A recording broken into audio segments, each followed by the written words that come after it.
of the shooting struggles tonight? I play like dog shit. That's it. Just unique in terms of like, the rhythm of Play it. like shit. I mean, I'm not going to do it, guys. I'm not going to do what everybody else did and blame Tom Thibodeau and blame Jalen Brunson and blame Josh Hart and blame Julius Randle and blame everybody who hasn't played yet. And then on top of that, blame the guys that are playing. I'm not going to do it. The Knicks laid another egg. They lost to the 76ers without Tyrese Maxey, without Joel Embiid, and it was a stinker. We just gave up 74 to the Orlando Magic, which was an NBA season low. And then, of course, the next night, we get the season low in points, 73.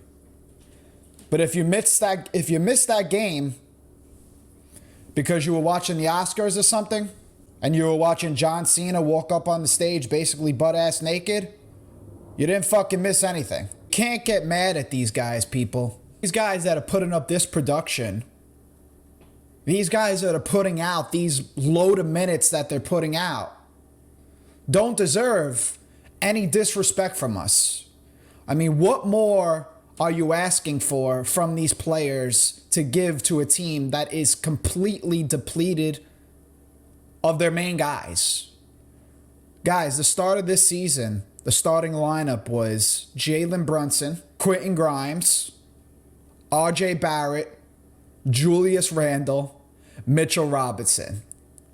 That starting lineup midway through the season when we traded RJ Barrett and Emmanuel Quickley for Precious, for OG, for Malachi Flynn, and whatever else we got there. That was a huge trade. Starting lineup after that, Jalen Brunson, Donte DiVincenzo, OG Anunoby, Julius Randle, Isaiah Hartenstein. Mitchell Robinson got hurt. A little bit after that, guess what happens? We hit the fucking injury bug. Mitch goes out, was supposed to be for the year. Now it's not. It's looking like he's going to come back before the season.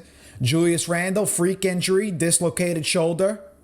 Jalen Brunson got hurt a couple times, but was a real scare the other day. The last couple of years, guys, we've been in good fortune with injuries. Actually, since the COVID year. We didn't even really get hit with COVID that year. We've been on the good side of luck in the past 3 years. And of course, the season that we have our best team since 1999, we get hit with the injury bug.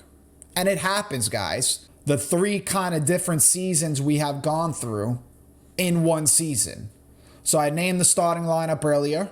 I named the starting lineup midway through the season. And we went on a run. I believe we were 14-2 in 1 month. And now listen to the starting lineup right now, guys. With Jalen Brunson being in and out as well.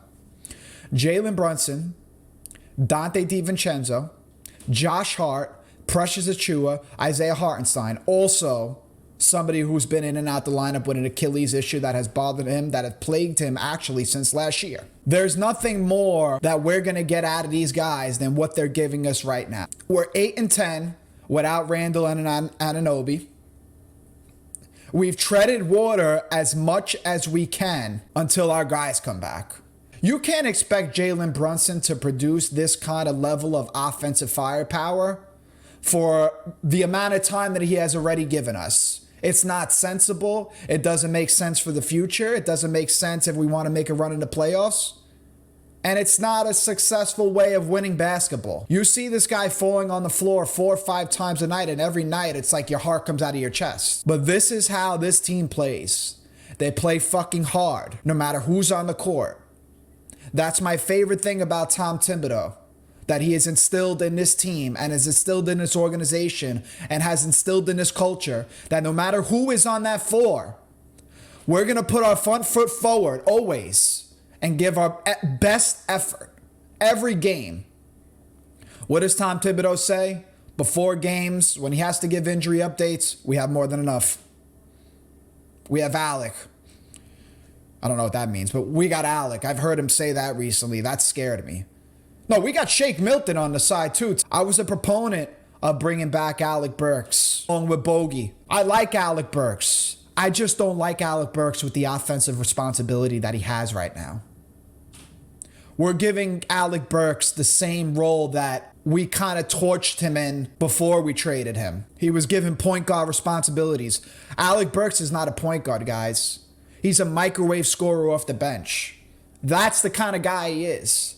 And to have him initiate offense and look to create opportunities for others, that's not his game. That's not what he is here for. So I'm still intrigued on that aspect of Alec Burks. Without that kind of responsibility, I'd still like to see him when our full team is ready and capable of getting back on the floor. I would like to see Alec get some run in with them.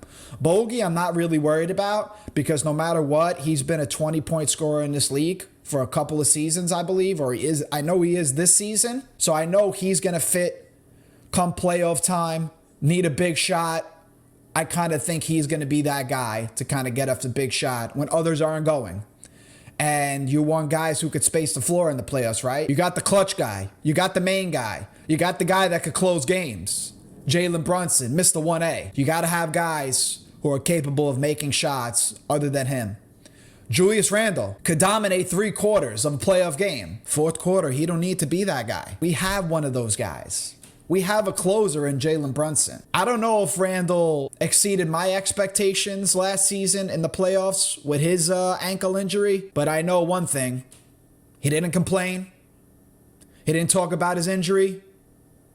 Just went out there and played as hard as he can. Could it have been detrimental to the team? Maybe. Could Obi Toppin have produced than what Julius Randle was giving us? Let's just say he was at 65%, 60%, maybe. But I respect Randle for always trying to be on that court and be out there for his teammates and not complain about it. That's New York shit. Respect, Dirty.